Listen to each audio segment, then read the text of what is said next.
In today's video, I'm going to teach you how to create point type with the type tool in Illustrator. By the end, you'll know the quickest way to place clean, crisp text on your artboard that's perfect for headlines, labels, or short bits of copy. Let's start by choosing the type tool from the toolbar. It looks like a capital T, and it's the dedicated tool for adding text. You can also access it quickly with the T key on your keyboard. Selecting the type tool tells Illustrator you're about to work with text, and it prepares your cursor to place a text insertion point. With the type tool active, click once anywhere on your artboard and begin typing.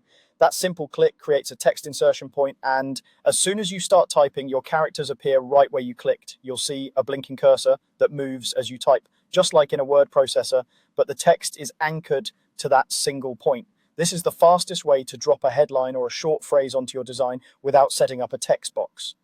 What you've just created is called point type. Point type grows outward from a single anchor, which makes it ideal for quick headings, tags, or brief notes. Because it isn't confined to a text container, it won't automatically wrap to a new line. It simply extends as far as you type.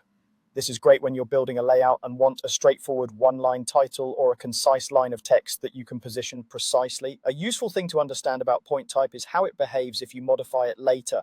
Since the text is anchored to a point on the baseline, that anchor is your reference for alignment and positioning. If you scale or transform the text, it remains tied to that original click location, making it easy to keep your headline aligned to guides or other elements. And because this is vector text, it stays sharp and editable at any size you need. If you ever find that your text needs to span multiple lines automatically, or you're planning longer paragraphs, there's a different text method designed for that. But for quick, punchy text elements, point type keeps your workflow fast and